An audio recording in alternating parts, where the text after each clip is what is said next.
What you waiting for? It's time. Time for love. It's time. Time for the sun and sand. It's time. Time for fun. It's time. It's time. It's time to let your hair down. Come on. Come on. Come on. To have no fear. Come on. Come on. Come on. Come on. It's time. What you waiting for? It's time. It's time. It's time. It's time. It's time. It's time. It's time. It's time. It's time. It's time. It's time. What you waiting for? It is about that time, one more time on this stormy, rainy day here in Goa. Ladies and gentlemen, welcome. Live from Goa, you are watching the Merv Brito Show.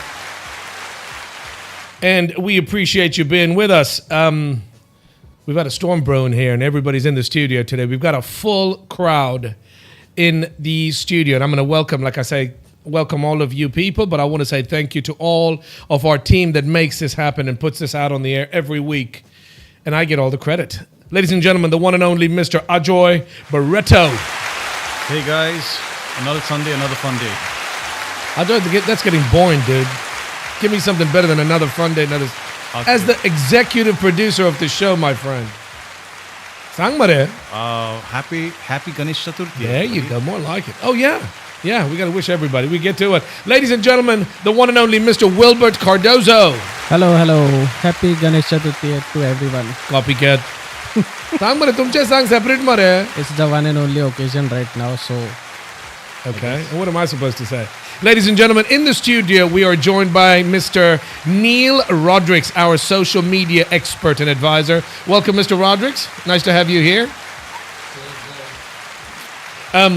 And last but definitely not last but definitely not in the studio. I mean, yeah, the one and only, the champion himself, the man who puts all these graphics and are editing the videos and does a very good job. I always take the mick out of him, but he's a good guy. Ladies and gentlemen, Mr. Yusuf Mataji.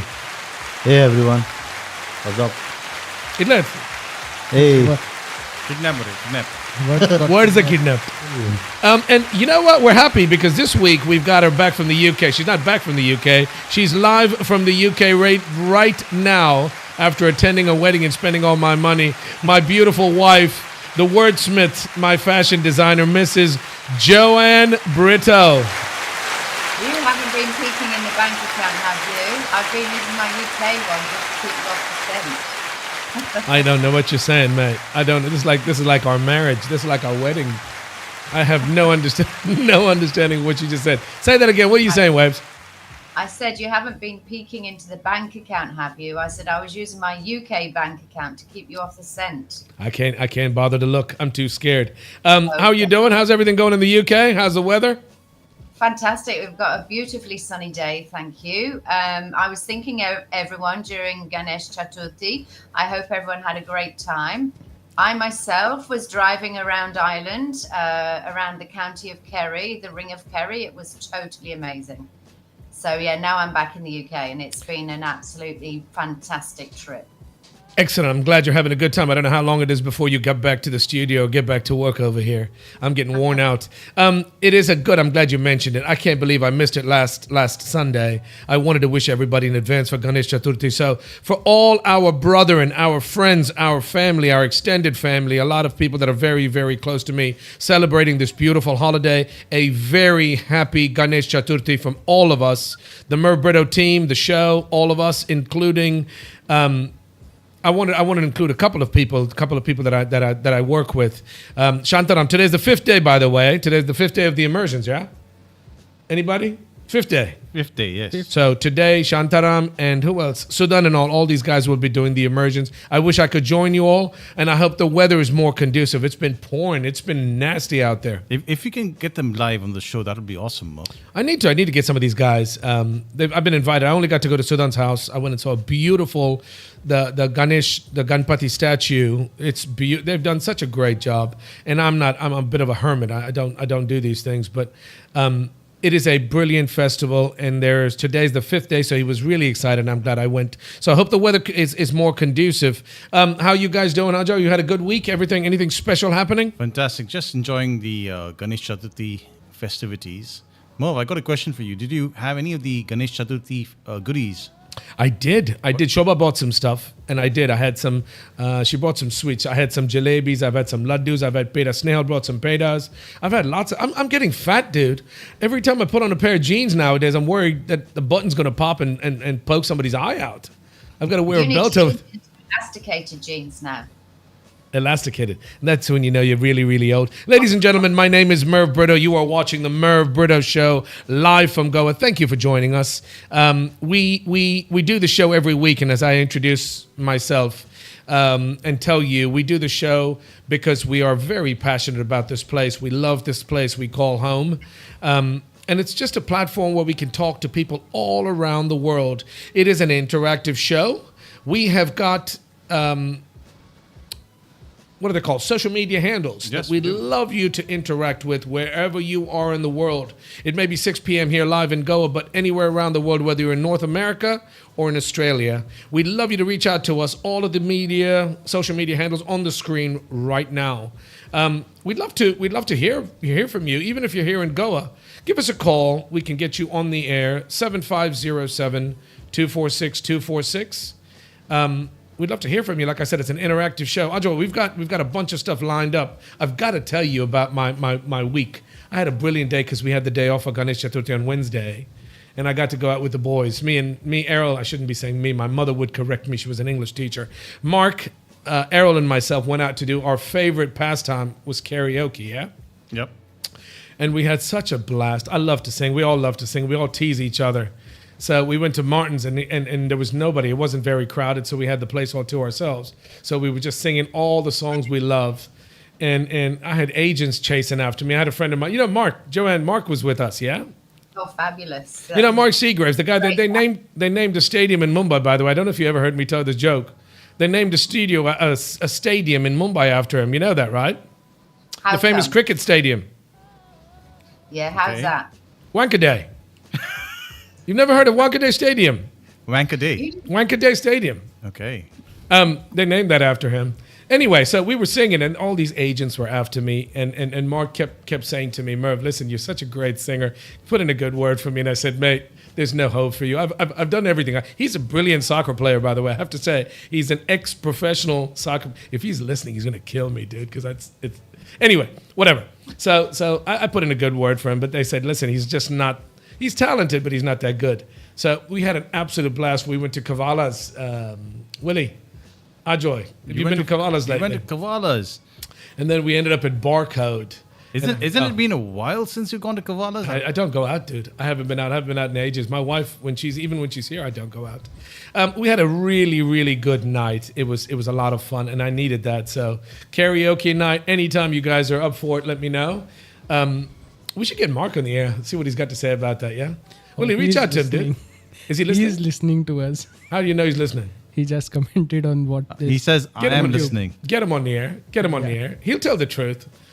Give him a call because he has to corroborate my story. He kept on telling me, Merv, you're such a great singer. And I've said, listen, I've done all I can do to help Mark.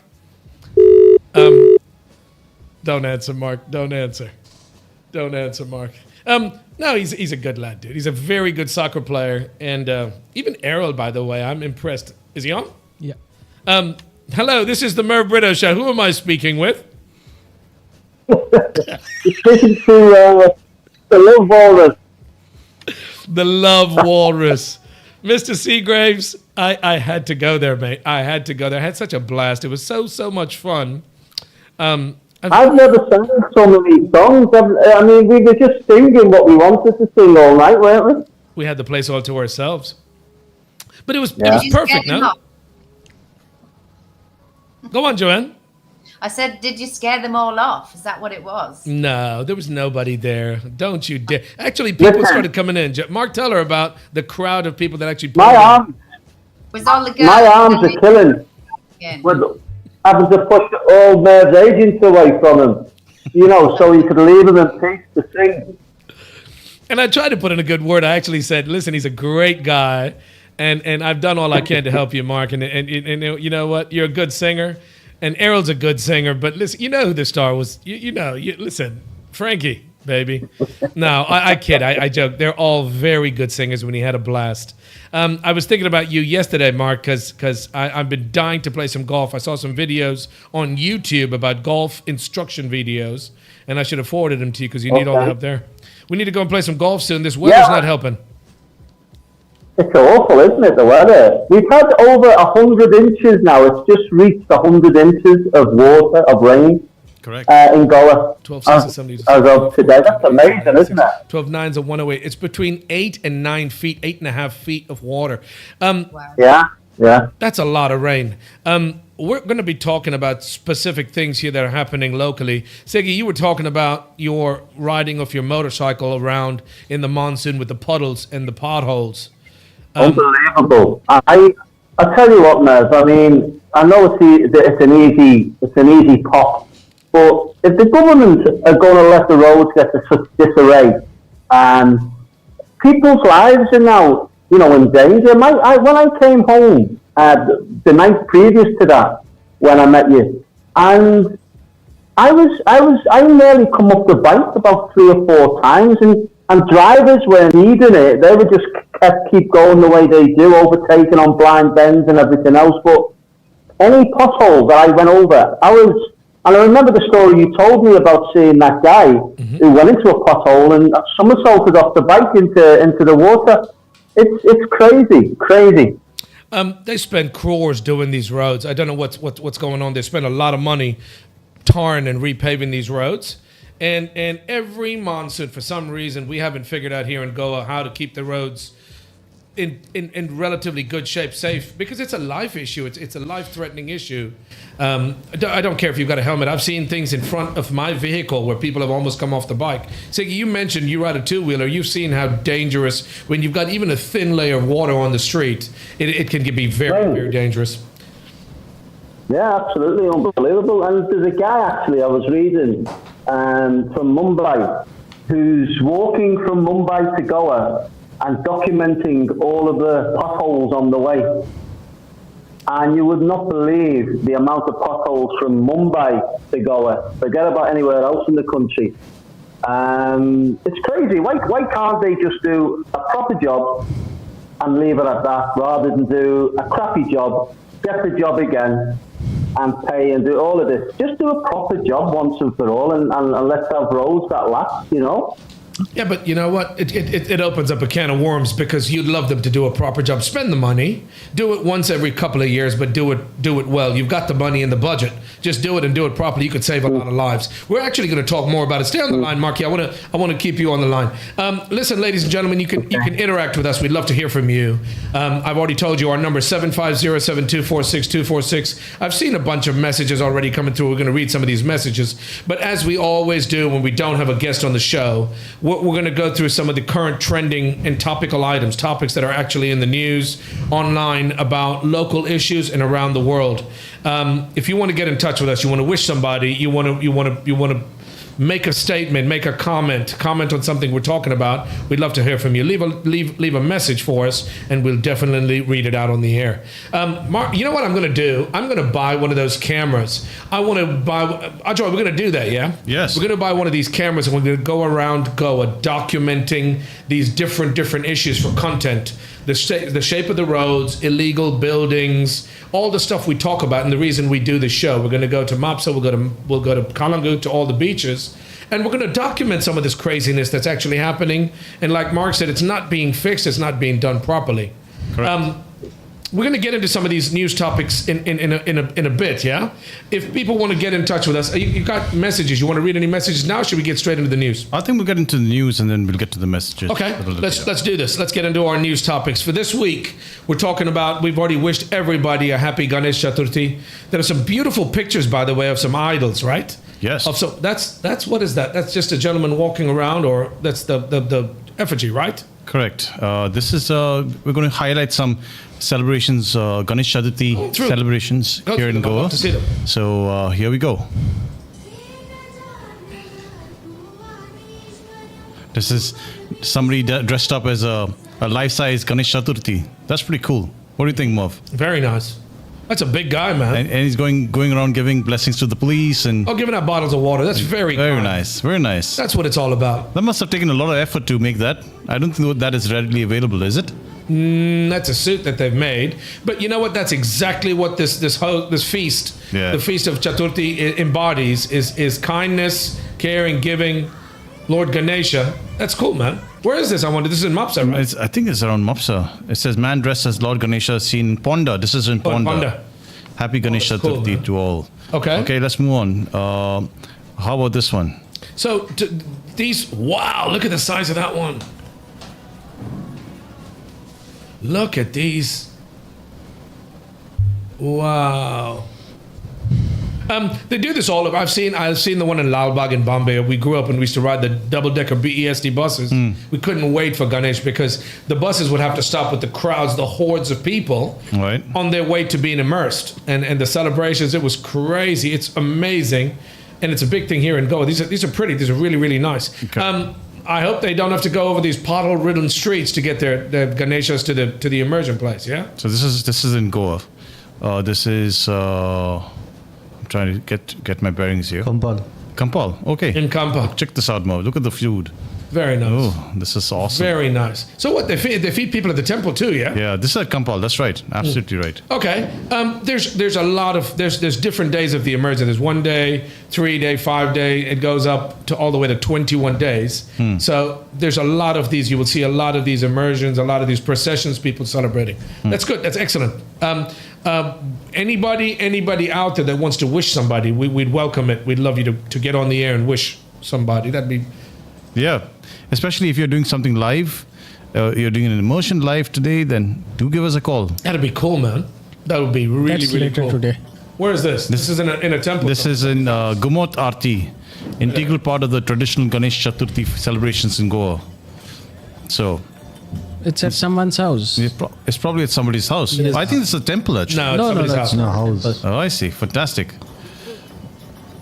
That's awesome. There's a procession. Yeah. Listen, there was a story about them. Yeah. There was a story about you're not being allowed to use POP. Or it's supposed to be POP, right? So that's the thing, right? POP is not allowed, and I think there has been some issues with that. We'll get to it. This is what we're talking about. Yeah. So members of the Goa Hindu Yuva Shakti collected and respectfully re-immersed Ganesh idols that had washed on ashore from Miramar to Karansalam beach. The group had appealed to Goans to avoid plaster of Paris idols. Is it illegal? It's actually illegal, right? It is not allowed. It's banned because it's environmentally unfriendly. So, but there's a reason why this flourishes. I think they're cheaper to make. Yes. And they're lighter as well. Yes. And they're, I think cheaper is the most important thing.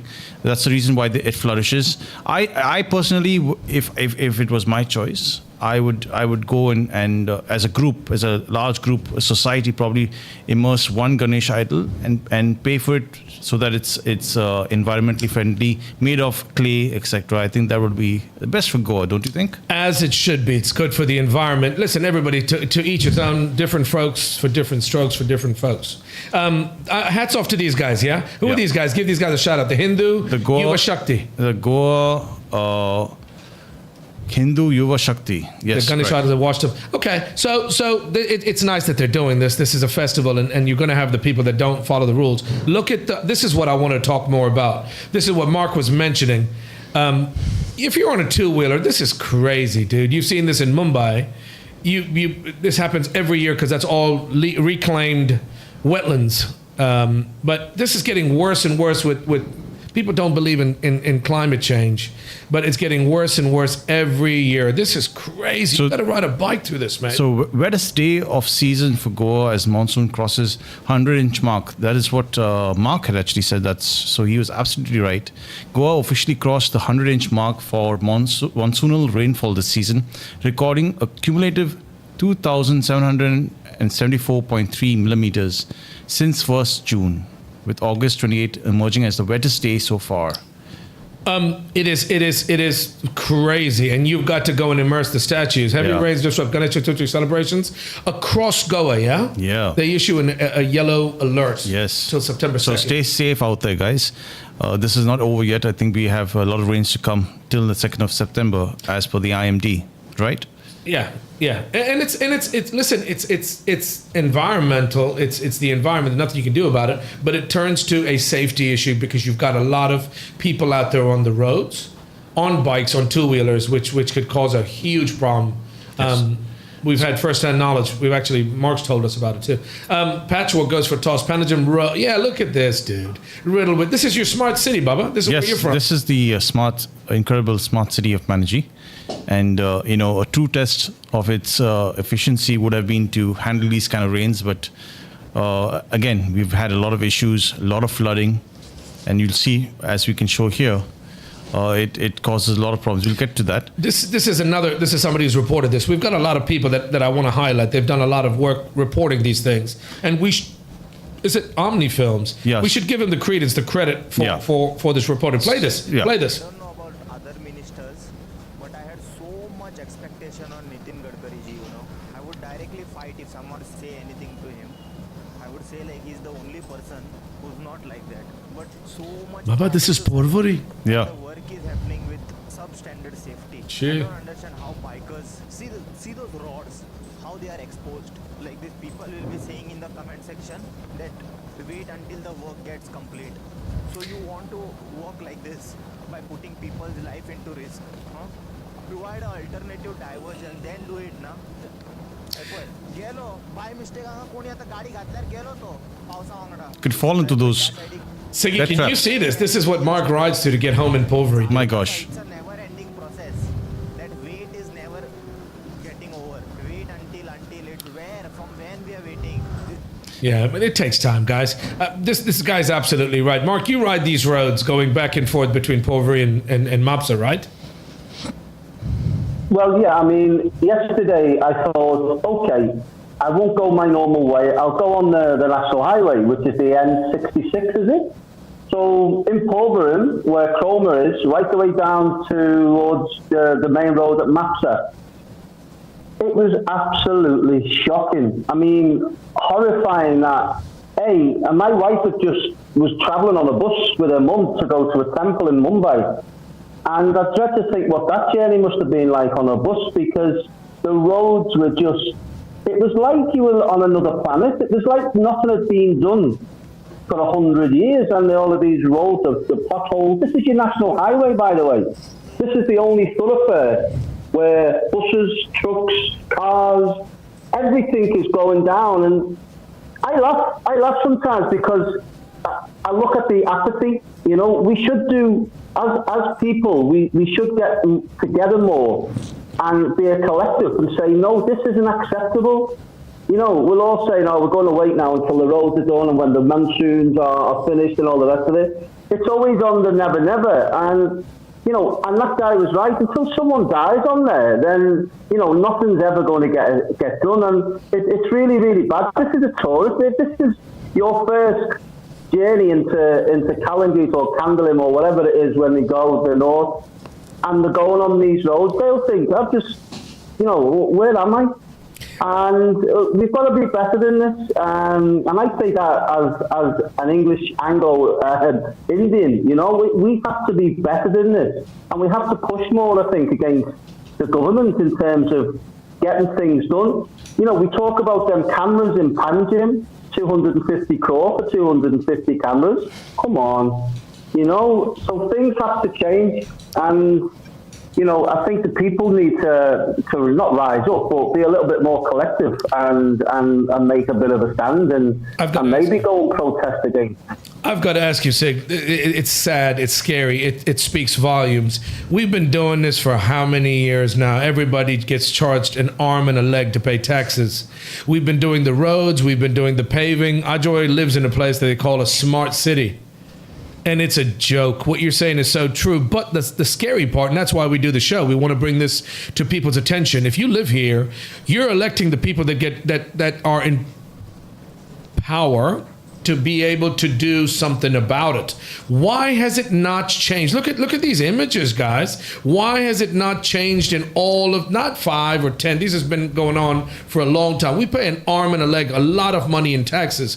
That money is being squandered. That money is not being spent as it should be. And like you rightfully said, if you do the job right one time, you don't have to do it the next year and the next year and the next year, right? Because it should last a lot longer if the job is done right. This guy's actually putting a chair in a pothole. He's walking into the street, risking his life just to protect people because it's such a major pothole. If a bike goes over that pothole, that guy hits his head and dies. Correct. You know what I mean? Absolutely. You're absolutely right. It speaks volume. I go through Saligaon and I drive in a four-wheeler and it's like being in a boat, dude. They've just finished doing the construction work, laying pipes in the road between Saligaon and the Pillen Industrial Estate. The road's it's gone. It's ruined. It's just been done. What's this guy going to say? What's he got to say? This is a gentleman who put the chair in that pothole. Kudos to him, dude. My God. It is hilarious if it wasn't so dangerous,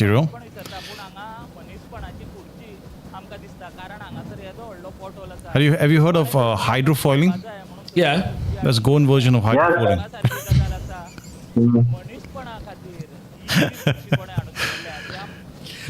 It's been happening for many years, and until this is Panjim. This is your smart city, yeah. Yes. I don't know about how smart the city is. Wait, yeah. No, it's a severe waterlogging near Panjim bus stand. So this is near to Panjim. Really tight, Martu.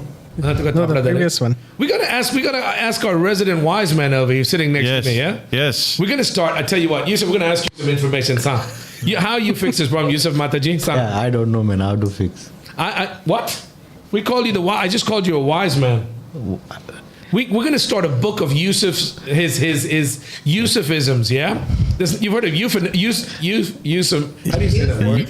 Euphemisms. Euphemisms. We've got Yusufisms. Euphemisms. He said my word get kidnapped. Well, what's the first one? What's the first number one? Baba, explain how you want to fix this problem permanently. There is no permanently solution for this road. Why? All around the world you got permanent solutions. No. What do you mean no? Yeah, in India there is no solution for Why? that.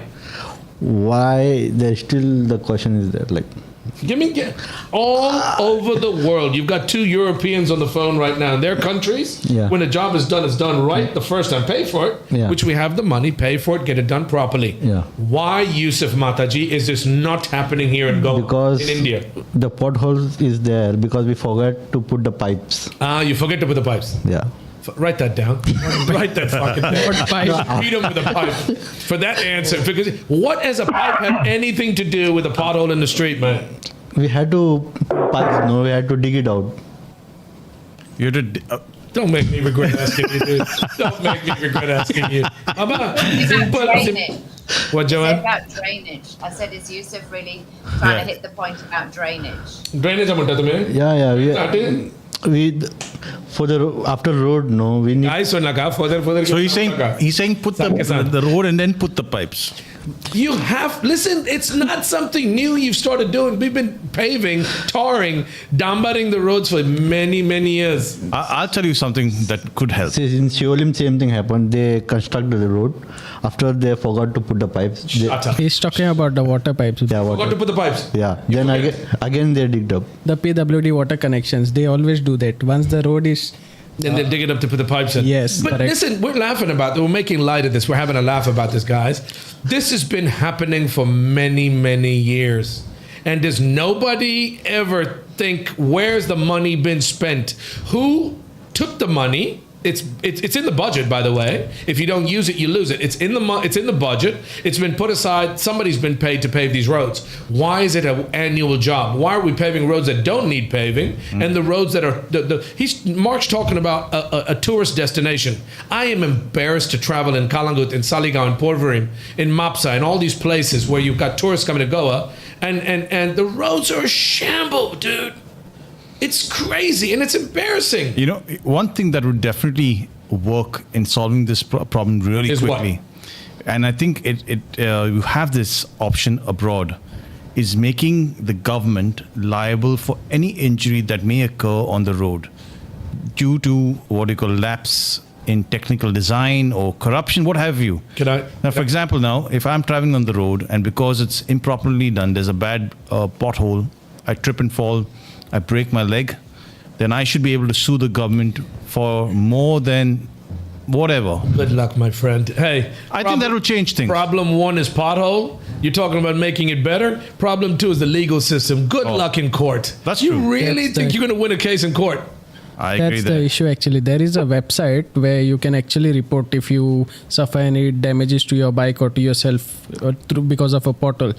But then you have to like record a video or something like how it happened or some shit like that. Plus you have to maintain your speed below 40 kmph, which is... There are too many variables. There's too many. It's an open... Listen, it's a joke. You're talking about suing the government. You know what the legal system's like here in India? So you might as well sue yourself and try and win. Sue on yourself, dude. Forget about suing your goddamn self. Lick your wounds, piss on yourself, and get better. No, there's nothing you can do about it. But I'm saying we're laughing about it, but it's never going to get fixed until people sit up and make a noise.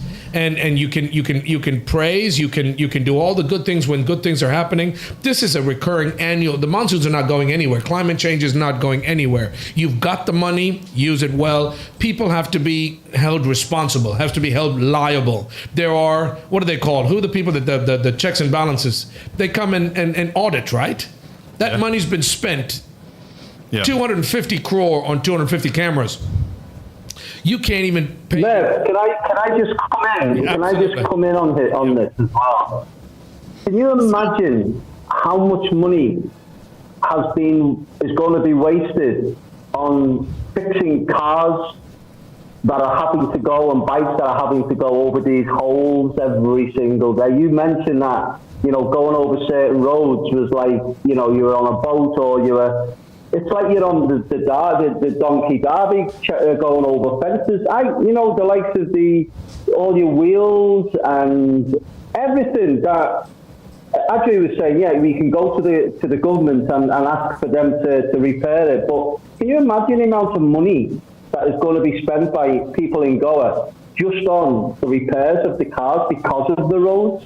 It's mind-boggling. You're absolutely right. I understand. Yeah, Joanne. I just wanted to make a point. Mark would be very familiar with this because it happens here in the UK as well as in the US. There's a whole industry that's built up around like suing authorities, like to be responsible for accidents. So you've got this whole kind of system that's set up for these like ambulance chasers, so anybody that can legally fight your case and stuff like that. So there's whole different scams that also kind of mushroom up around all of these different kinds of things. But who knows where the responsibility really would lie there in Goa. But there was another thing I wanted to say. Do you remember I messaged you guys to say that I'd received a message from Dr. Pramod Sawant regarding this Amcho Doto app? So I got this. So this is basically encouraging all Goans to download the app for this Fix It Goan 2037. So this is all the kinds of things that people do need to be shouting about and downloading the app and making a loud noise about things that are not quite working, that people want to get to work better. Joanne, you're absolutely right. You make a very good point. I got to say this. We're always complaining about something. We made a joke. We sent out a meme. We sent out a video. Neil put out a very good video about Pramod Sawant, the CM, saying that if you see one more pothole after November, you can kick me out. Listen, he's making changes, and I have got to give credit where it's due. What is happening is absolute travesty. But you're right, Joanne. There is a website where you can go and report these things. He's trying to bring us into the 21st century with a website, Fixit Goa. I've experienced that. I can't think of the names off the top of my head, but people can go into these government websites, not necessarily to claim anything, but to be made aware or make people aware of problems. Yeah. I think that's a very good thing. Go on. It is great because he's basically saying, dear Goenka, on the auspicious occasion of Ganesh Chaturthi, I extend warm wishes to everyone, and then obviously wishing Ganesh peacefulness and prosperity, as well as saying he wants to directly establish a direct connection with you so that from time to time I can seek your inputs and feedback on various decisions related to the development of Goa. So that's what I'm saying. He's urging people to download this Amchor Doto app. So we should also promote Look it this. up. Can you all look up that app? I got want to see this that as app. an SMS to me, obviously, to my Indian number whilst in the UK. And I thought, great, that's a great initiative. And there was a link to download the app at the end of the message. If what you're saying is true, I think that's a step in the right direction, by the way. Yeah. If I like the guy, I don't know Dr. Sawant. He's our CM, but if he is actually, which I know for a fact, the Sanchar portal, there's a bunch of the Gati. Yeah, you look it up. You can put it up. Put it on the screen. I'm happy to promote it, dude. It's not only about bagging somebody and talking about the bad stuff. We also need to promote good stuff. There it is. What is it called? Welcome to Amcho Doto. Dotor Mare. Yeah. Amcho Dotor. Matlab? Connected Platform, Honorable Chief Minister, go Dr. Pramod Sawant. Listen, that is cool. That is kudos to him, yeah? The app is about being a platform. Yeah, it's designed to bring people of Goa closer to their chief minister, they say. I have dealt with him in the past when we had a problem with the ISPs of Goa facing these illegal cutting of our fiber optic cable. And he's the kind of guy, if you bring something to his attention, he will get it fixed. He's been known, actually, he's got a history, and many people have said the same thing. He's a knowledgeable guy. He's not somebody to talk and not do. If he's putting this out there, kudos to him. He deserves a round of applause. This is only one step in the right direction. He is bringing Goa into the 21st century by making everything available online. Speak to your doctor. Excellent. Direct communication with Dr. Pramod Sawant, personal user experience, stay informed on government schemes, real-time updates, rapid opinion polls. Listen, this is great. Give him a round of applause, dude. But This is no joke. This is no joke. I'm not being facetious. I'm not being sarcastic. I think this is a step in the right direction. see, but the thing is, Merv, I have to ask the question: do you really need something like this to understand how to make roads? Joanne just mentioned her and Mark live in a country where they've got checks and balances. Exactly. You've got ambulance chases in the States. With any little accident, any small little thing, they're out there. You don't pay them until they win your case. Government liabilities, what are they? They're government, what are they called? I can't even think of it. Local councils and all these places have huge... local authorities. The authorities have huge liabilities for this reason, and they have to be responsible. They have to take these situations into absolute consideration and make sure they're doing the right job. They get audited, and if you screw up and somebody gets hurt, of course you don't have. Mate, you don't even have, what is it called where you, health and safety here. You got people working construction sites in chappals. Exactly. They put on hard hats and they'll give you a colorful, a fluorescent vest. Yes. You still got wrong, listen, you're not going to change everything. You're talking about unions? Are you talking about unions? Nope, Okay. not unions. I'm talking about health and safety. What's it called in the States, Segi? Joanne? It's health and safety, the health and safety executive. So all major organizations and companies, they have to have health and safety checks, even just in the office environment, to make sure you're sitting in the right kind of chair so you don't get back pains and also repetitive strain injury from typing on your laptop and all. You know, I believe everything in moderation. And you guys also sometimes, even in the States, they go overboard. People are happy to have lawsuits and make money, but there has to be a happy median. If Pramod Sawant as our CM is doing this online, kudos to him. Can we put a link in the website? On our website? We'll put it in our description. We'll put it in our description. Just Okay, check out I don't want to harp too more on this. The roads are shambles. I hope he's got a website out there. You can listen. People call me Dr. Merv, by the way. If you're having a problem, if Mark, you've sat on my lap many times, big fella. You're a little bit heavy, but listen, Doc. I just want to mention just one thing. Having lived here for our 13, 14 years, and Joanna will see the same, I'm sure.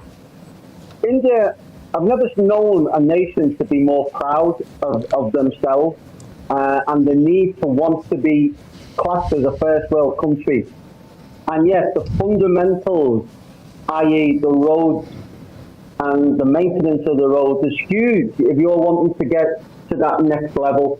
And we should, as a country, be looking at that, getting all the roads properly done, and people can get around, have lights where the people have to stop, and then when you get that sorted, then you can go on to the next level. But, if people come to Goa on holiday, I would be horrified if I come to Goa on holiday now and have to go from maybe Dublin or Malta into the tourist belt and go on these roads. I'd be thinking, where have I come to? You know what I mean? And once we get that done, then we can get to the next level. And India should be the best country in the world, bar none. Absolutely. Absolutely. But it's a mindset that's keeping them back. And stuff like this is keeping them back. It's bootstraps, Mark. It's basically bootstraps. It's belts and braces. Let's start at the basics. And that's what we've talked about many times. It's talking about the roads, it's talking about the litter, it's talking about the organisation for when people are here. It's also making sure that you've got taxi drivers that are actually not necessarily overcharging the tourists, that there's that regulation and all of those things. These things would make a huge difference.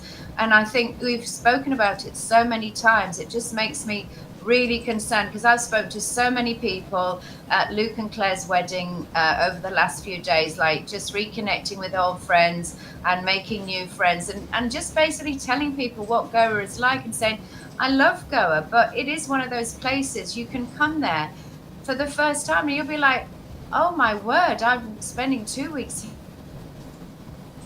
Ladies and gentlemen, you're listening to the Merv Brito Show.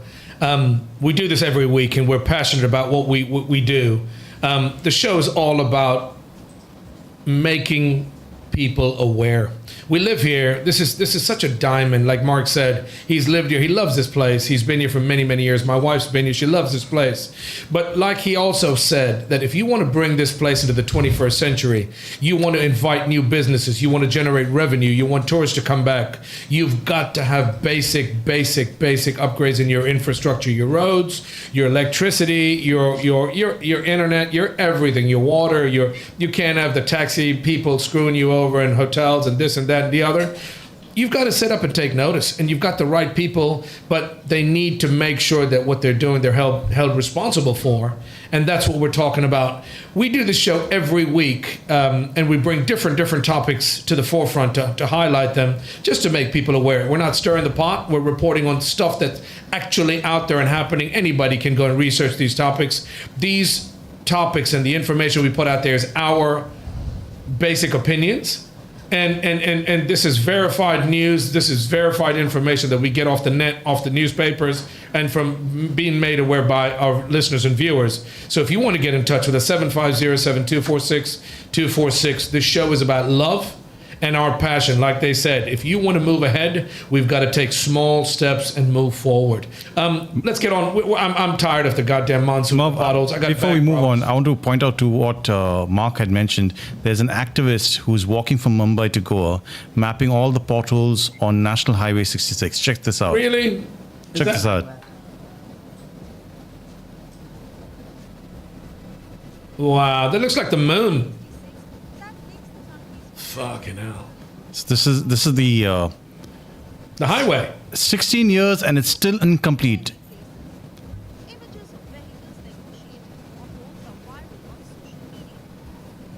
It's like being in the moon, dude. So check this guy out. This is the guy.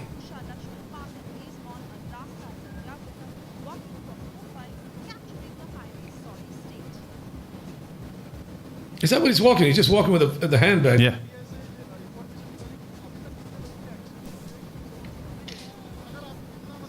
Wow, dude. He should have some protective clothing or something. I hope he gets. Fantastic. I take my hats off to such people. It's a huge sacrifice to do, as we know it is in India. To raise awareness. To raise awareness, walk through this hellhole, which according to this report, apparently this thing has taken 16 years and it's still not complete. They will complete in election time. 16 years. Yeah, they will complete. We've gone through 2 elections already.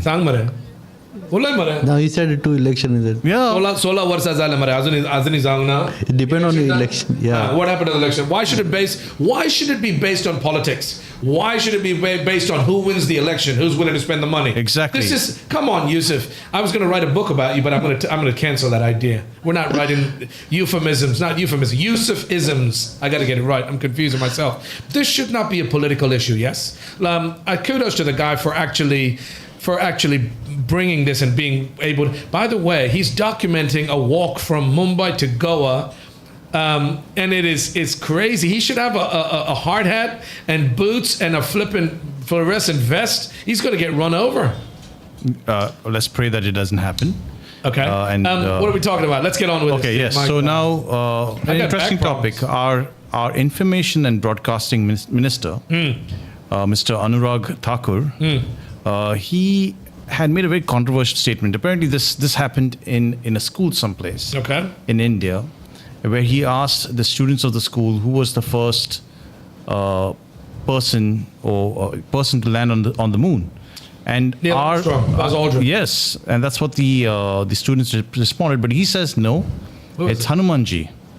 So let's check it out. Let's check out the video and see what he says. You're joking.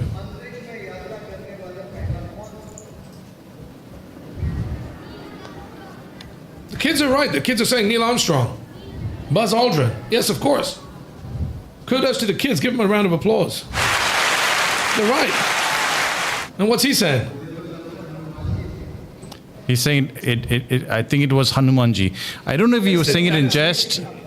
No, it may not be. He's a minister, and that is wrong.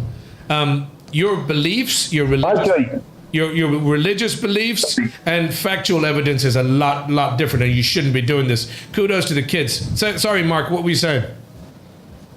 No, getting back onto that. When I lived in Gujarat for a year, and I think Modi had already become Prime Minister or whatever, but they were teaching their kids in school, Newton. It wasn't Newton, it was an Indian guy that did gravity or whatever it was, and they were implementing Indian guys ahead of the people that everybody knows within the schooling system.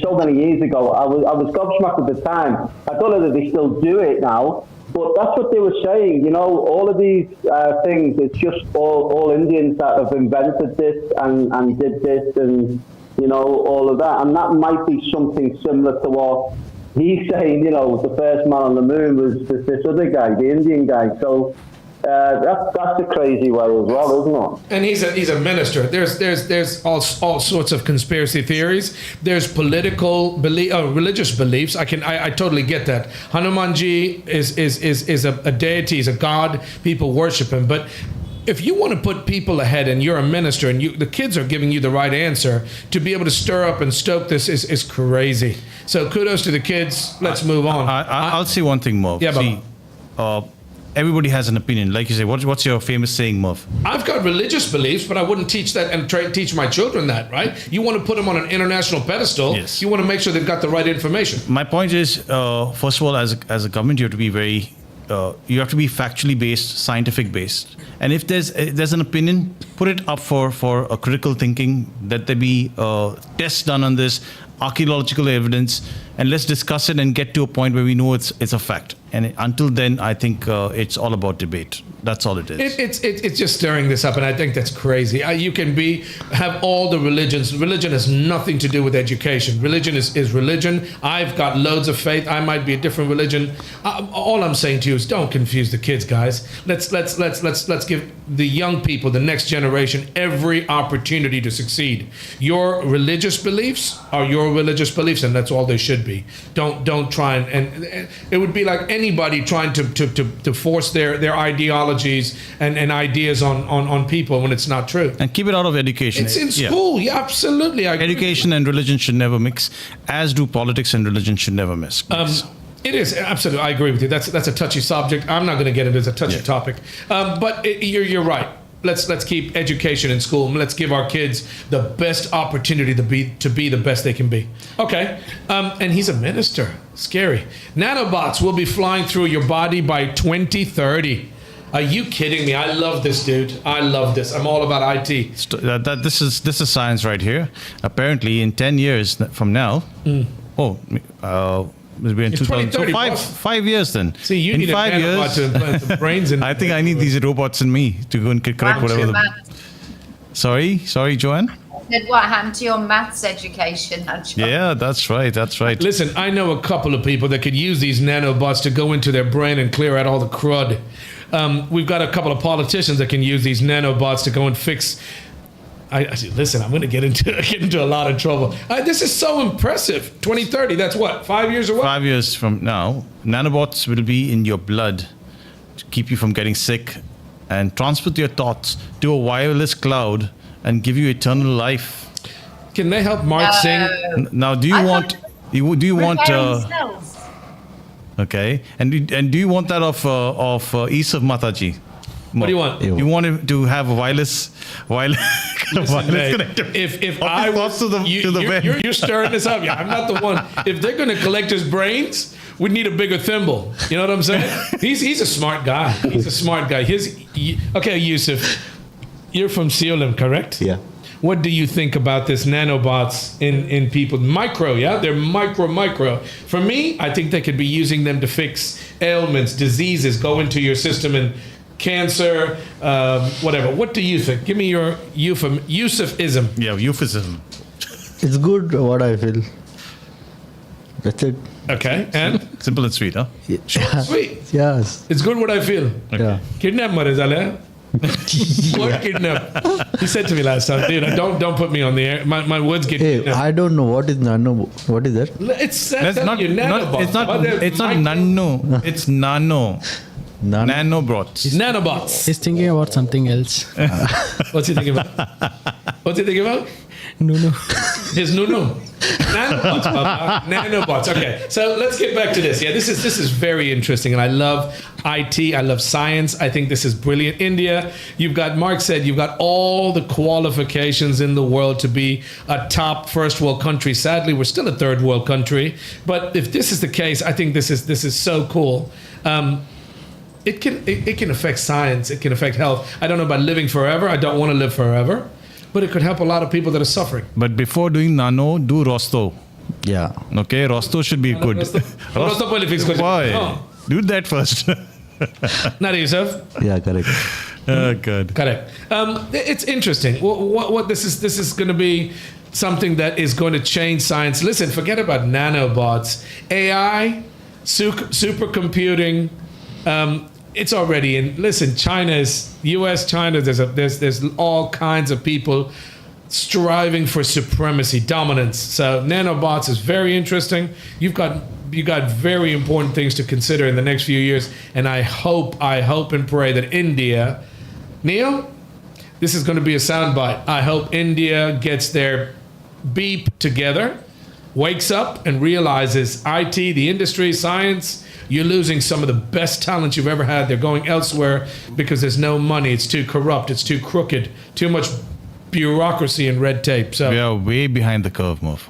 Way behind. It's sad, dude. We spoke about this last show or 2 shows ago. We were talking about artificial intelligence. Exactly. What is it called?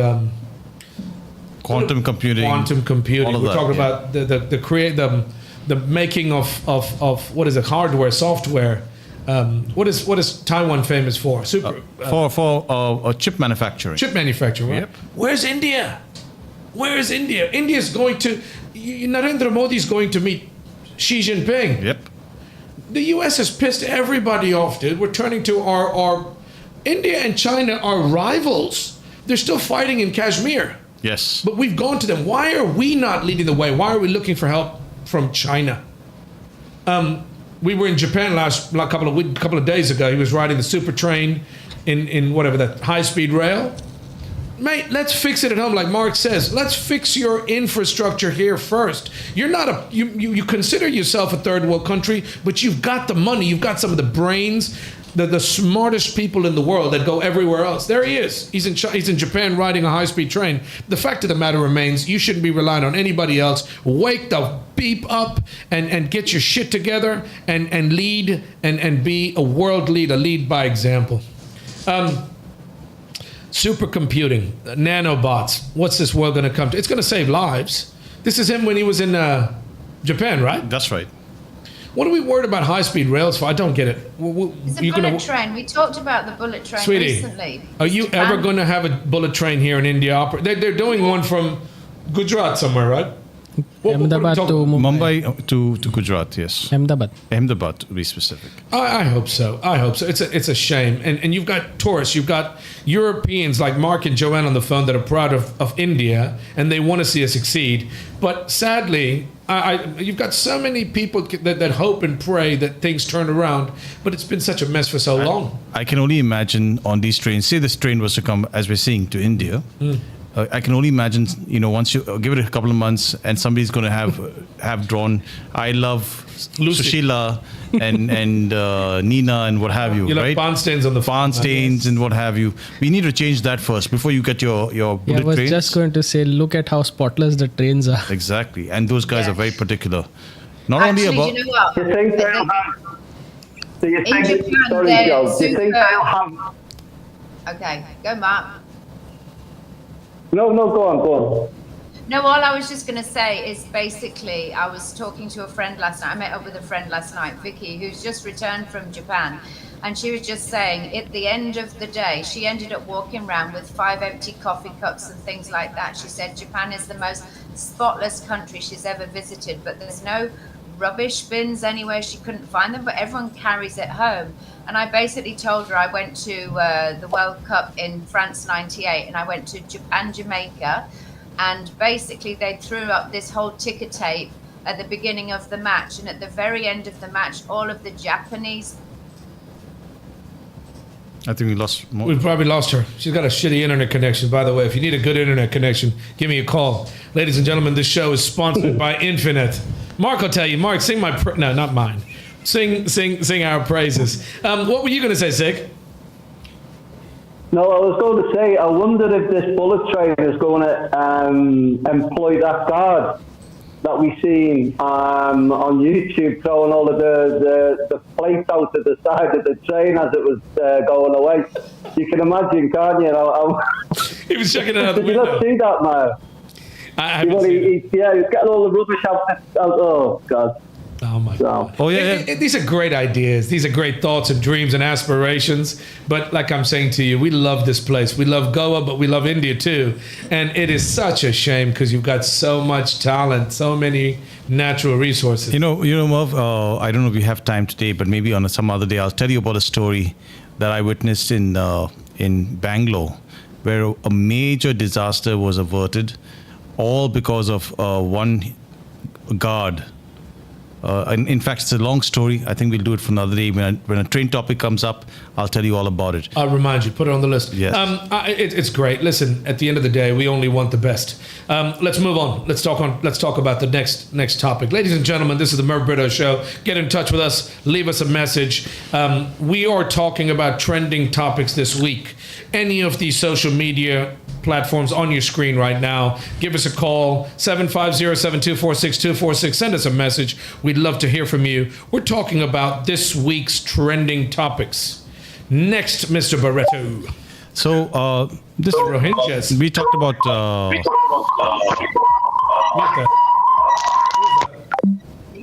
One second. I think we had a technical problem. It's okay. Sorry. These are the Rohingyas. Yeah, these are the Rohingyas from Burma, from Myanmar, that were extricated. They've left the country and run all over the world. What's this all about? So basically, we talked about the technical aspect of what we want to achieve. How about the humanity aspect of trying to help people who are in need? So apparently, we the Rohingya group from Myanmar that have been displaced from Myanmar.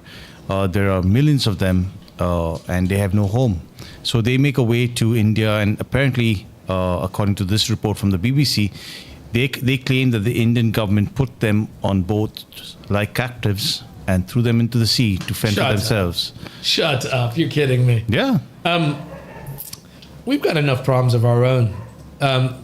Humanity, we've got to take care of other people too. But these are the poor Rohingya, the Muslims that are facing the problem in Myanmar and their persecution and stuff, and they've run for cover. Bangladesh, India, and stuff. This story, I read about this thing, and they were taken from all over India. They were sent out to the Andaman or one of the islands out there, put on planes or boats, and they were taken close to the coast and just pushed into the sea. That's scary. If that's true, I don't know, but it's a shame. They've got to go back to a country that wants to kill them, basically, right? What should India do? What should India do, Merv? Take care of your own. You take care of your own. Every country in the world takes care of its own first. But there's something called humanitarianism. And if these people are seeking refuge, there's only so many you can take. But you've got to be able to do something better than ship them all back and dump them into the sea off their coast. They're not throwing them into the middle of the ocean for shark bait, mate. They've taken them back as close as they can. But that's not the way to do it. I don't agree. We've got to have humanity. What are you going to do, Ajay? What's your suggestion? What do you want to do? I think, first of all, you could document them through a legal process, provide a means by which they can stay in the country without losing track of where they are, who they are, what their backgrounds are. And I think you can try and be a little more humane when you're dealing with these people until they get an option to go back home. Good idea. Why don't you give them a job fixing the potholes? Exactly. That's a great idea. Mate, if you think that's going to happen, next time you lose a tooth, put it under your pillow and pray for the tooth fairy, yes? I'll be losing all my teeth very soon. You really think that that's going to happen to these poor people? They're being persecuted because they're Muslim. They've been chased out. What is this guy? Who the hell is this? So this is the Bangladeshi Prime Minister. Tell him to take him to Bangladesh. So I think these neighboring countries, all of them should come together and try and help these people. Help them out. Help out. Till Myanmar settles and they are able to go back. I think that should be the diplomacy side of it. Bangladeshi leader demands justice for Rohingya, safe return to Myanmar. Take them to your country. We can help only so many people. We've got enough starving, poor, destitute people in our country. Let's try and take care of them first. But you got to try and help. International position. India is not a signatory in the 1950. Yeah, you know what? These are rules and regulations, our joy.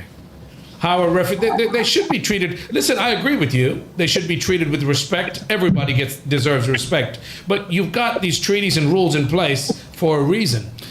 But don't you think if India wants to be a world leader, they should start acting like one, from our roads to how we treat refugees? Like, if you should be a signatory to the UN. I think if you want to be a part of a world body, you should be, especially when it comes to refugees, you should have a policy in place which shows that you're a world leader, you believe in humanity, and you're trying to take care of people, right? I agree with you. You have to have rules in place, but what makes you think that you're going to take care of these people when you can't take care of your own? Why should there's a guy I watch on YouTube called Charlie Veitch. He's in the UK, in Manchester. He documents all the craziness that is happening with all these illegal immigrants being brought into the country, being put up at these hotels. And the taxpayer, it's on the taxpayer. Why should the taxpayer have to pay for illegal? Do it legally. Come through. You've got a passport, file for asylum. Come in and do it legally, right? Why should the Brits have to pay for all these illegal people that are up to no good? You're not solving a problem.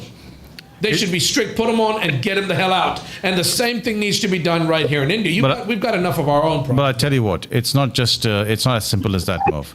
You know, a lot of the actions of these first world countries has screwed up the Middle East, from Syria to what have you, and all the way till now. You know what's happening in Israel and in Palestine. So, you know, it is a cause and effect. And I think the world leaders need to come together, make sure that you make this region stable. Which promotes peace, which promotes the economy, and they would never come across, I feel.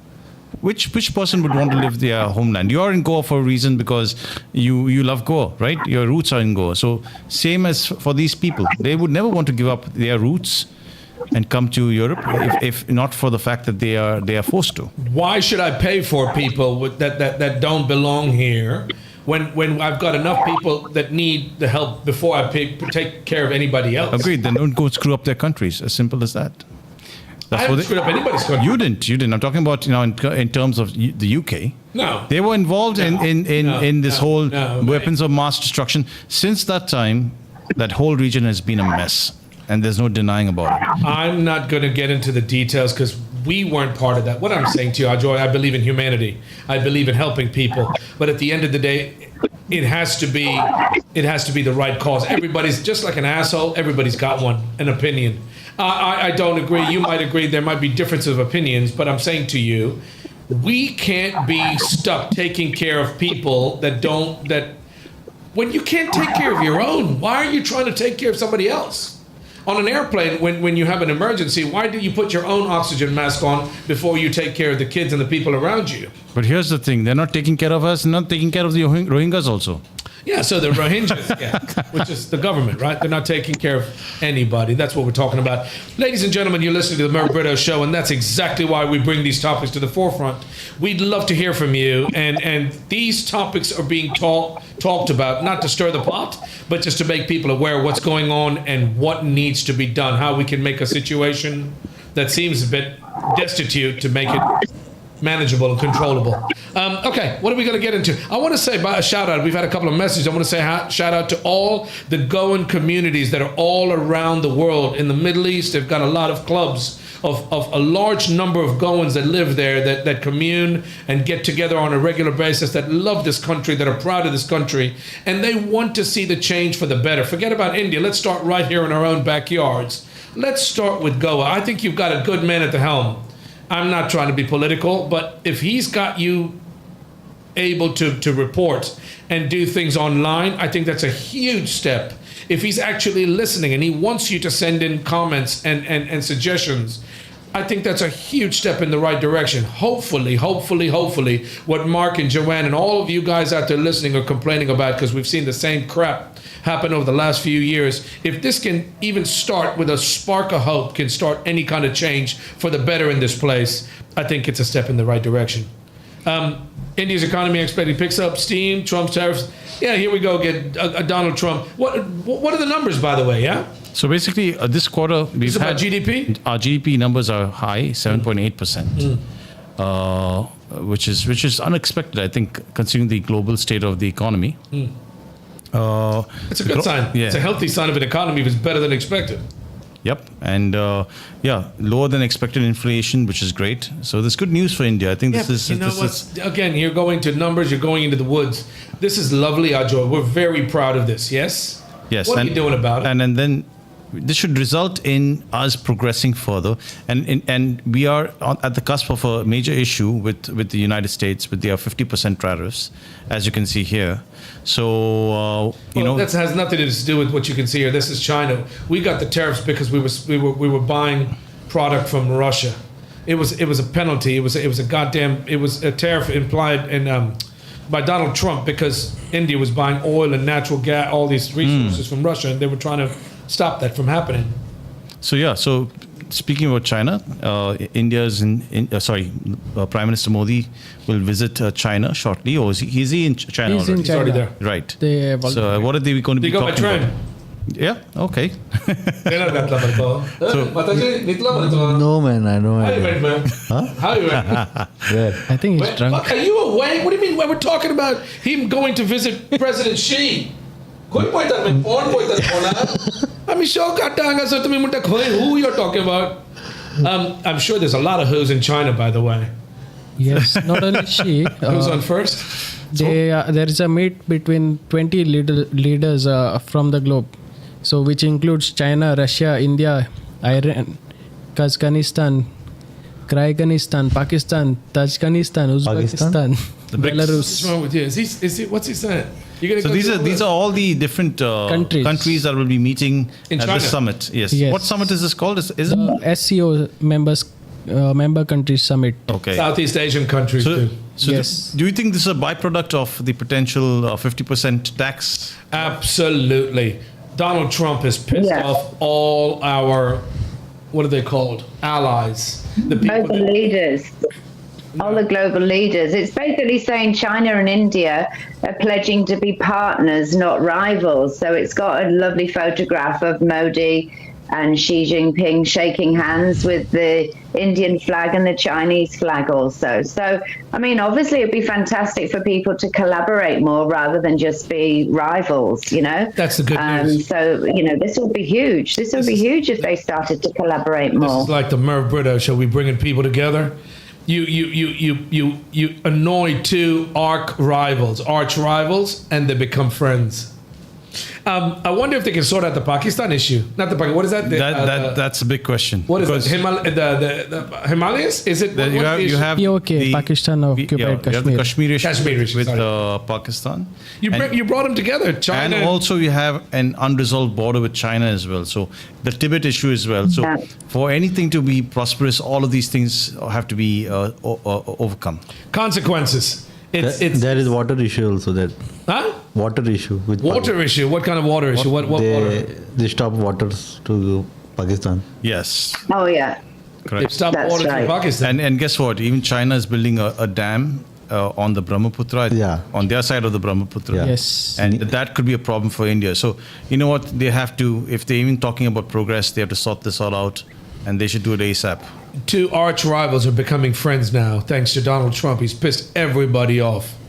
And if So it's basically it's saying that the SCO was created by China, Russia, and 4 Central Asian countries in 2001. So it's a countermeasure to limit the influence of the Western alliances, such as NATO. So obviously, it's wanting to make sure that these countries are also, heard on the world stage. And obviously, for security measures and obviously economic reasons, they also have to kind of stick together and be strong. But obviously, the Russia scenario is a little bit of a problem on the whole world stage at the moment, I would suggest. I don't know enough about these topics. All I'm saying to you is that war should have been ended a long time ago. And because of the fact that Russia continues to do what they do, the U.S. has stepped in and tried to resolve it, and they haven't. In the process, you've got your boy DJT in the U.S. pissing everybody off. NATO's a bit of a joke, because NATO should, as the big countries, the big guns, all your European countries and alliances, they should have been able to stop this war. It's not based on Donald Trump and his friendship with Vladimir. They should have stopped this a long time ago. So these countries are forming bonds of their own, Joanne. Yeah, no, they are. But the thing is, a major sticking point with Russia and Ukraine is Ukraine wants to join NATO. And that's a major sticking point for Russia, because obviously they don't want like nuclear weapons right on their borders in Ukraine. So that is one of the kind of major problems as well within that terrible war with Russia and Ukraine. Okay, this is good stuff that's happening, and I wish them all the best. China, India, it works out well for all of them. At the end of the day, we want to see progress, and we're back to talking about this country and why are we in such a mess. So if this is going to bring about any change and development, I hope it does. Faster trains, better infrastructure. I hope he meets Xi Jinping, gives him a gift of a bottle fixer-upper. Fix these goddamn potholes. Start with electricity. What? We've got that solution already, Mervyn, for the potholes. Did they have any vegetarian Chinese food for him there? What are they going to feed him? What would Narendra eat? Vegetarian Hakka noodles. Tofu? No. Tofu. But you know what? I had tofu last night. We Indians are used to our Indian Chinese. I don't think Mr. Modi would be happy with Chinese food. I wonder if they got Swiggy for him over there, dude. You think he can order something that he can... Baba, their Swiggy comes via drones delivered. Right. I'm not kidding you. In China? In China. Well, Narendra Ji, I hope you have a good trip, a safe trip, and you make a lot of developments in the right direction and bring them all back to all of us poor, starving, struggling people in India. Forget about the poor Rohingyas. who you pushed off the boat. He didn't push him off the boat. Anyway, I'm not going to get into this topic anymore. It's good. I feel bad for the Rohingyas. We started talking about the Rohingyas being pushed off the boat. They were taken close to the coast of Myanmar and pushed off with life vests and all. It's not nice, but we don't know the details. Ajoy, we're running out of time, my friend. Okay. What else do you want to talk about? Let's talk about something a little bit lighter. What about? Yeah. Is Trump really dead? What are you talking about? What is this? There was a big hoax today. Everybody was thinking that Trump was unalived. He wasn't. He had not woken up today. April Fool in September. People were really taking this seriously. And it was trending on social media, especially X. Is Trump really dead at 79? What's fueling the shocking death hoax as the president vanishes from public view? President Trump is absolutely fine. Unless Mark knows something or Joanne knows something we don't know. No, I think his brain's dead. I don't know if anything else is. He was golfing in Virginia, Merv, and he was sighted on the golf course amid the death hoax in Virginia, wearing his MAGA hat. It's my backyard. I'm from Springfield, Virginia. Anyway, he's alive and well. He's alive and kicking. What's the song, Mark, you were trying to sing the other day? Alive and I swear to God, Simple Minds. You're not. That's a simple. Don't call him names, man. He's kind enough to be on the show. He didn't mean that. Joanne, we had such a great time. We've got to do that again sometime soon. I've got a gift for you, Marky. A karaoke gift. I've got a karaoke. I ordered a karaoke mic for you just to practice. Listen, when you come out and all these agents are hounding you to get my number, you can practice your singing. Yeah. Maybe they'll ask you. You know what I mean? I know you're a model. You were modeling for, what was that company? Ego Boost. Ego Boost. All right, moving right along. This is a story that makes me sick. I saw this last week, and I was angry, but I was sickened. This is the case of a young girl or a married couple. You guys don't know a whole lot about dowry. I'm sure you do actually know about dowry. And because the family was not giving them enough money in dowry, they burnt this poor girl alive. And the saddest, the scariest, the most shameful part about it is that the husband was jailed and had absolutely no remorse. I can't believe this actually made... this guy should be hung by the balls. They should cut his John Thomas off, dude.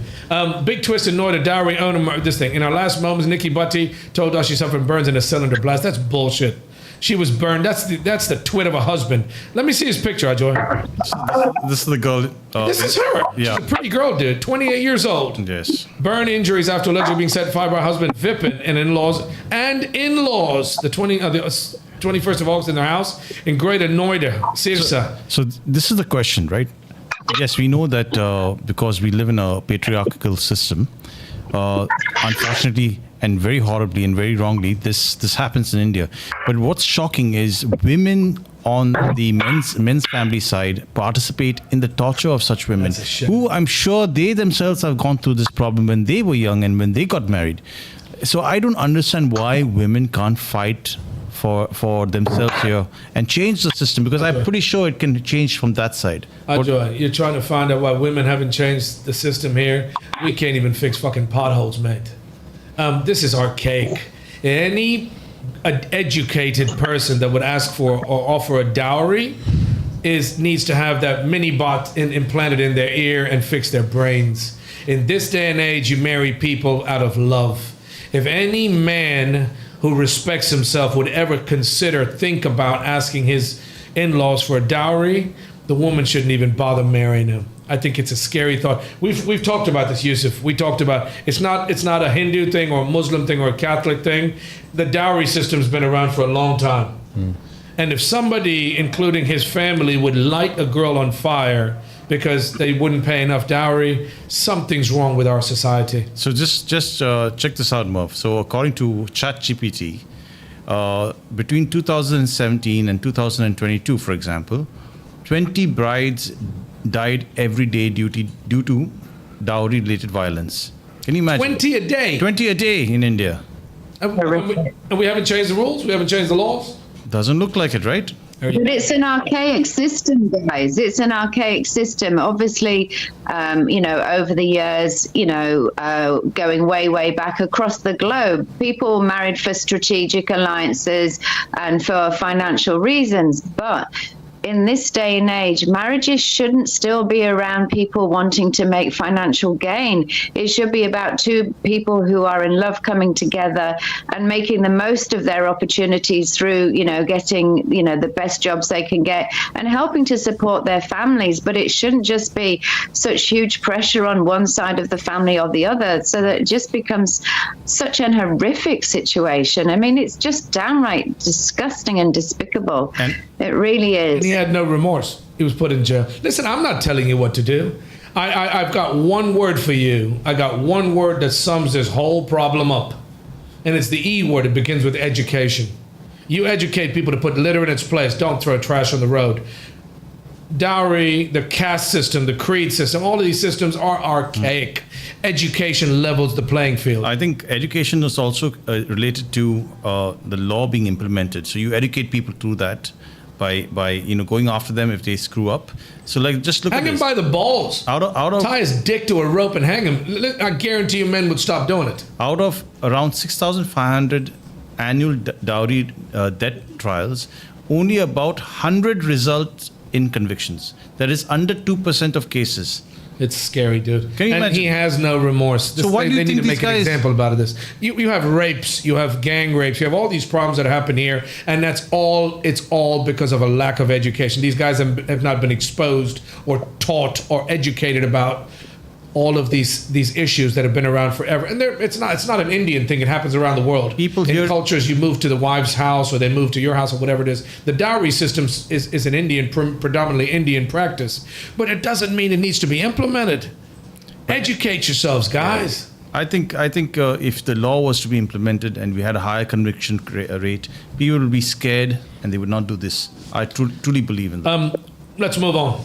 It's a I wanted to talk about that. I just want to bring that up as a topic because I think it's scary. Here's a funny one, yeah? A UP man climbs a tower after second wife refuses his demand to marry her sister. Mark, you got the short end of the stick, mate. Does Priyanka have any sisters? Let's put him in a bind, dude. Let's put him on the spot. Singing. He's gone. Can you hear me? Can you hear me now? I can hear you now. A UP man climbs the tower after a second wife refuses his demand to marry her sister. I would like to hear you comment about that, Mr. Seagraves. You've seen what fucking marriage has done to the he both must of be us. mentally disturbed for actually getting married again. For the third time. He needs a nanobot. Getting back to this dowry system, because I'm a foreigner, I didn't understand how it all worked, and I must have got scammed by my wife because she said it's the man that has to pay a dowry when they get married. So I'm not quite sure where that one's going. But yeah, he's crackers, isn't he? It's like they say the daughter is going to be like the mother as they grow up. So, if the mum's okay, then I can understand him if he wants to marry the other one. But madness, it's crazy, isn't it? We're talking about a different story, but you're talking about what you're saying is absolutely right. This madness happens here. We don't mean to make jest about the dowry system. We spoke about that, and I meant everything I said. This story about this guy climbing a tower to marry because his second wife wouldn't. We had a story in Goa about this, didn't we? About these four guys that were fighting over one girl. Marky. Love triangle, wasn't it? Love triangle, but it's not a triangle. There's four people. No, that's a quadruple. Well, I see love triangle. So love triangle. Okay. Read it out, dude. Drama at Fatorda. Air gun pulled out in fight over a girl. In a dramatic clash near Holy Spirit Church, Borda Road, Margao, four men, I won't read out their names, apparently were arrested by Fatorda police after wrongfully restrained, fought and threatened each other with an air gun over a one-sided love affair. As my father once said, I'll give you the wife, I'll give you the house, you can take the kids, I'll even throw in the car. It's obviously a joke, but the fact of the matter remains, this day and age, there's women everywhere. There's plenty of men and women around. You don't need all these archaic dowries and fighting over women and all these stupid, they happen all over the world. We've got enough women here in Goa. Yeah. We've got women complaining about issues that are happening right now in Goa. I can't believe you guys I can't believe they're fighting over something, a situation in Fatorda when we have this. It's my, what is this? Let him come to the north. Check it out. You know Yeah, what? kidhar hai? Yeah, this is from Yusuf's phone? Yes. Mataji? Fucking hell. Yeah, kidhar hai? Get ready with us. Salasa.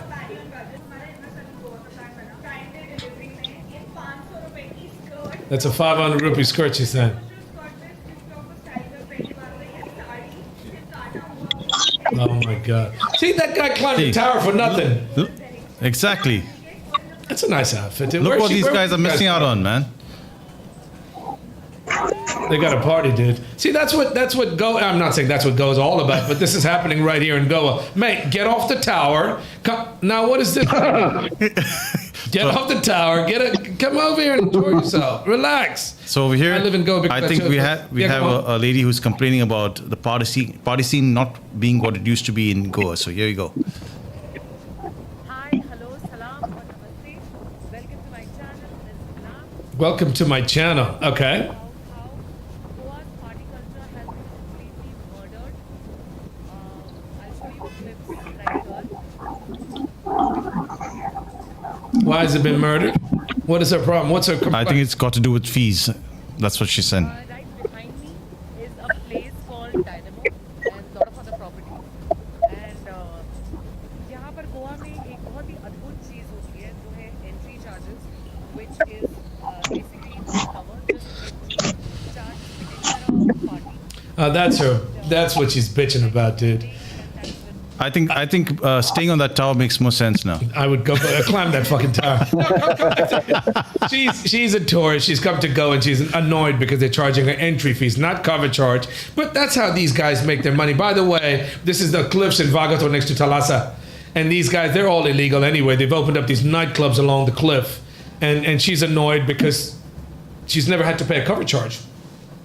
And now that you come to go in 2025, they're charging you money to get into these clubs. You're the one choosing to go to these clubs. Pick a club that doesn't charge an entry fee. Hey, I want to know where those two chicks were that were getting dressed up and where they were going. Thalassa, baby. Yusuf! Siolim. Enough porn, man. Let's just go. Guess what? These boys, now you know why these boys stay in Siolim, right? Yeah. That's what happened to Siolim, no? It's right in the backyard of Siolim. Oh my God. I had gone for to view a Ganesh, to visit one of my friends for Ganesh, and he lives like a kilometer from Thalassa. Okay. When you called me today afternoon for biryani, I was at his place in Siolim. Look at this. What's his name, dude? Siddhant Salgaonkar. Happy Ganesh, Siddhant. I hope Wilbert behaved himself. Yeah, go on. I'll just say one thing. If that guy on the tower, if he's still on there, you better call our man R2D2 and get some advice on how to handle his business. You know what I mean? Speaking of rains and all, there's another rumor that they spoke about of that little boat guy. Did he actually die? You know the guy that created that huge trend on YouTube, on social media, where he was standing in front of the boats. No. And they were rowing. They claimed he died. I think that's a hoax. Yeah. I don't know if it's true. It's a hoax. Who put it on the group? Neil, you put it on the group, right? Is it true that little guy was so cute? He was doing that dance. No. And people started doing the I think that was a hoax. I did check it out. I think that was a hoax. One more. You want to talk about Matka going Very quickly international? We don't gamble. Wink, wink. They have made gambling illegal online. We spoke about it last week. If you guys don't know, they've got these Matka little dens all spotted around every village in Goa. I didn't realize, we spoke about online. Online's been made illegal. Has Matka been made illegal in Goa? Matka I think it's illegal in Goa, if I'm not mistaken. I don't know. London. Is it true? I think so. But it's gone international. Because many friends are in Matka. That's for sure. It's popular, but it's illegal. It's still not allowed. It's always been illegal, but it's been allowed. It's been allowed to happen. They've turned a blind eye to it. They turned a blind eye. But it's gone international now. It's made inroads in London. Check it out. Mate, if you can make money anywhere in the world, in the West, you'd make loads of money. Matka is basically the lottery. It's a cheaper version of the lottery. But it's all illegal. But it works like a charm here in Goa. It works in India, in Mumbai, in Maharashtra. They used to have thousands of these guys, and whoever's running them makes billions, not millions. They make billions of dollars. This is exactly what a little ticket looks like, but they're doing it in the UK. Yep. That's what I'm saying. Some Goan youths have made the mud guys their full-time profession in London. Oh my God! So it's the Goans that have taken it there, dude. Correct. Oh my God! Our enterprising Indians. I'm not gonna get into this. That's funny. They've made it illegal online, so I don't know how it got to London, but the government's gonna have to do something about it. We're gonna run out of time. I would love to say we've got a couple of messages. You want to read a couple of quick messages? Or we're gonna get Yeah, we got some messages. Read. There's a couple of statements, messages. Mark, I appreciate you coming on the air with me, mate. I was only gonna have a laugh and give you some grief. I had a blast with you. You are a very good singer. Thank you. I wish I could say the same to you, but Dick. Yeah, I knew there was a dig coming. I appreciate you taking the time. It's been an absolute blast. We've had a good time, and I've ordered something for you. Will be in the mail, and I will deliver it to you sometime this week. Thank you for your time. Who do I invoice? Is it Joanna or is it you? It's been paid for, you cheap bastard. It's paid for. Practice. You want to know why Merv's so good at what he does? I've given you all the help, all the advice, and I sound the way I do because I practice, and that's why I got this karaoke mic. Take care, Siggy Wigs. Have a great week, my friend. Thanks, guys. Yeah? Right, and you. Catch up Thanks, with you soon. guys. Bye. Bye. Ladies and gentlemen, you've been listening to the Merv Brita Show. As always, we appreciate you getting in touch, you leaving us messages. As I always say, we're trying to build this channel. If you like what we do, leave a like, a share, a subscribe, tell people about us. We really appreciate it. We want to build it systematically, sustainably, grassroots. We're going to be implementing and changing some of the different forms of content, not just the show, but we're going to be investing in some equipment, and we're going to be walking around Goa, different parts of Goa. Ajoy, I want to do this, dude. Yeah, we'll do it. With a handheld and interviewing, speaking to people on the street, local people, watching local problems, documenting local problems, seeing good things, seeing bad things. We're going to be doing this, and we'll put it on the website. If you need to know what's going on in your own backyard, we're going to make people aware of it a lot more. We're going to go out there and report it for you. As always, we do the show every Sunday. This is not going to change. We're going to have a couple of guests down the road, but basically our Sunday show is to talk about trending and topical issues that need to be spoken about now. Yes. Well, we've got a few comments we'd like to read. Okay, out. quickly, let's read a couple. Okay, so Sibyl Ansani all the way from New Zealand said, "I love Goa, the Khoddas and the Khoddas." Hey, I'm a Khodda. I'm a Khodda. She's talking about bald people. That's very nice of you. What else? I think she's speaking about the roads. The Khaddas and the Khoddas. You're going mare. You can't even. What school you went to? Say Khaddas and the Khoddas. Sorry, I shouldn't be cursing on the air. Hey, bleep that out. Yeah, that wasn't. Sorry, Willie. That was too late now. That came out. that wasn't supposed to be. All right, come on, read. Then George Lobo from US, he sent his I know greetings. George Lobo. What did he say? So he sent his greetings. He's a badass now. Yeah, he's doing all these what are they called? Multi-discipline sports. And he's doing very well. Georgie Porgy, I hope you're well, my friend. Thank you for sending us a message. Anybody else? Yeah, he's looking forward to your Washington Commanders this season. That's our football team. That's the NFL football team. They used to be called the Skins. They'll always be the Redskins in my book. I don't care how politically correct. They're the Redskins, baby. They killed it. What's he saying about the Commanders? Now they're called the Commanders. Whatever, dude. He's called you Uncle Bunter. Yeah, he's my nephew. His mom's my cousin. Okay, and by the way, why are you called Bunter? There was a very mischievous cartoon character many years ago called Billy Bunter. He was fat. He was fat. Billy Bunter was fat. He couldn't stop eating. I've never been. You can't stop eating either. That's true. Now it makes sense. No, you're not. You're very svelte. Thanks for pointing it out, Joanne. I knew there's a reason I love you. Thank you so much for. You were very svelte, but you used to like eating a lot. That's all. Thank you, guys. We're always appreciative of what. Go on. Yeah. So Maggie also says hi to you and Joe. Hi, Maggie. Maggie and James. Yes. That's very sweet. That's very kind. We love. Yusuf, And Neil, I want to figure out a way, because I've seen a message from my cousin Nigel Vaz in Canada, and I don't even know how to operate this goddamn social media bullshit. You showed me today how to share a like. What did you show me today, Neil? A story on Instagram. Nigel left a message in August, and I haven't even responded. We need to figure out a way, Yusuf, Neil, Ajoy, Wilbert, how we can go through. There are so many messages and comments, but they're in so many different places. So it makes it very difficult to highlight and read them all, no? You can make one segment about comments and all. Definitely. Ladies and gentlemen, I'm not kidding about it. I really do appreciate the love. I've met so many people this week that have told us how much they love the show, watching the show. What we're doing is needed, because we are making people aware, and this is what we do. We do this out of love for our beloved Goa, Mogasan. Yes, also a user named Noy Khatri. Sorry, go on. Also a user named Noy Khatri said she loves the work that we are doing. Who? A user named Noy Khatri. Noy Khatri. On Instagram. Noy Khatri, thank you, my dear.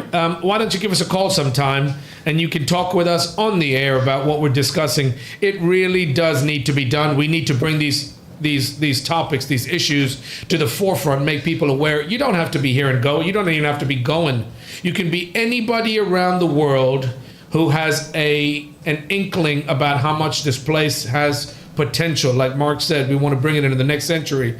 Joanne loves this place, and she complains all the time about how this place has so much potential, but sadly we haven't seen any of that come to fruition. So thank you for your comments. Joanne, have a lovely... When are you back? On the 11th.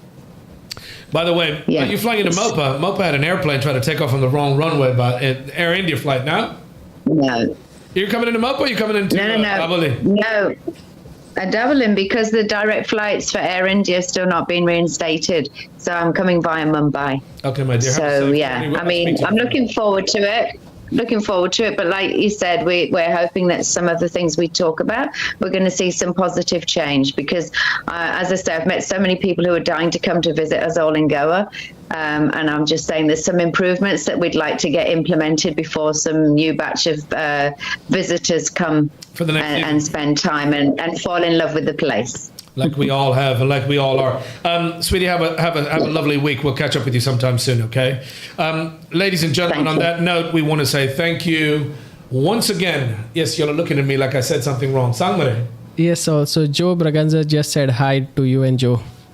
Joe said hi to me. Joe Braganza, I know. Joe Braganza, thank you, my friend. If it is the same Joe Braganza, I remember Joe Braganza from Indigo days, who used to come. He was a very kind gentleman. Thank you, Joe. And if I'm missing anybody else, if I'm missing the comments and the suggestions, we love to hear from you. Is that Joe? That's the same handsome gentleman. Put him on the website, dude. I can't see him. He's in blue and he's got a blue car. Thank you, Joe. Thank you, all of you. As always, we appreciate the interaction. We appreciate the kind words. And all of you that I meet, sometimes I don't remember your names. I'm embarrassed. But come and say hello. Share the love.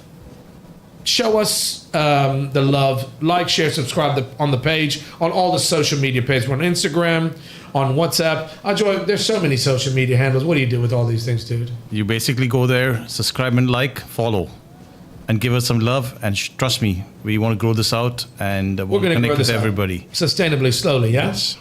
Until the next Sunday. Ladies and gentlemen, I hope you have a lovely week. If you're going through a tough time, just remember this will pass. That too shall pass. We appreciate the interaction. We appreciate all of you tuning in to listen. Until the next Sunday, have a brilliant week. Take care of yourself and take care of one another. Mogaso.